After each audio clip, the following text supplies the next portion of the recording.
नमस्कार, अभिनंदन। DD UP पर आप देख रहे हैं आपका अपना हेल्थ शो सेहत आपकी।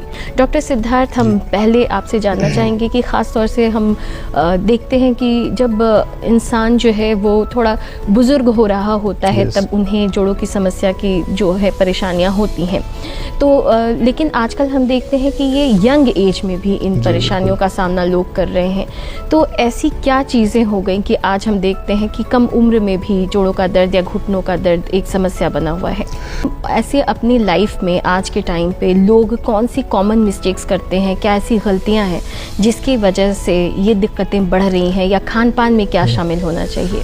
डॉक्टर सिद्धार्थ, अभी तो हमने जीवन शैली के बारे में बात की, लेकिन आपने अपनी बातचीत में कहा था कि जो जॉइंट्स हैं वहाँ पर साइनोवियल फ्लूइड होता है और उसकी ही कमी और उसकी ही दिक्कत की वजह से ये दिक्कतें होती हैं।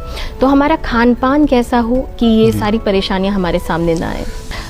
जैसे कि ये तो कारण होगा जीवन शैली और खान पान से संबंधित, लेकिन अगर मेडिकली हम इन चीज़ों को समझना चाहें कि कई तरह की बीमारियां हैं जिनकी वजह से ये चीज़ें हो सकती हैं, तो ऐसी कौन कौन सी मुख्य बीमारियां इनसे जुड़ी हुई हैं? सर, कई बार ऐसा होता है कि कुछ लोगों को सालों पहले कोई चोट लगी थी, उस वक्त उन्होंने इतना ध्यान नहीं दिया या उनको सही इलाज नहीं मिल पाया, और वो जैसे जैसे उम्र बढ़ती है तब भी वो समस्या बनी हुई है। तो क्या ये भी किसी तरह के अर्थराइटिस है या इसका कुछ इलाज उपलब्ध है? सबसे ज़्यादा ज़रूरी हम किसी भी समय पे किसी भी रोग के लिए है कि उसे हम समझ पाए कि वो रोग क्या है।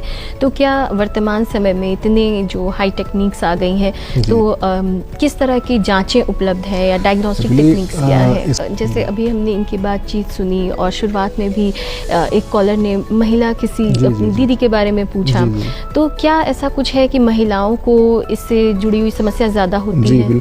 जी बिल्कुल। तो ख़ास तौर से महिलाओं को इसके प्रति सजग रहने की ज़रूरत है।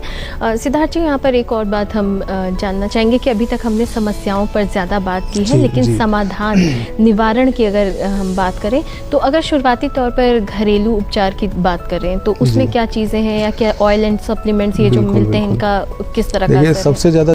लेकिन सर, जैसे आपने बताया कि नी रिप्लेसमेंट की चीज़ें या सर्जरी की नौबत आ जाती है, और आजकल हमने रोबोटिक सर्जरी की भी चीज़ें सुनी है। आधे तो इंसान घबरा जाता है इनके नाम से, तो हम चाहेंगे कि इसके बारे में सटीक जानकारी उन तक पहुंचे। जी, और क्या योग भी शामिल करना चाहिए हमें? योग तो बहुत अच्छी चीज़ है। जी, बहुत बहुत धन्यवाद डॉक्टर सिद्धार्थ पटेल, आज आप कार्यक्रम में जुड़े और महत्वपूर्ण जानकारियां हमारे दर्शकों तक पहुंचाई।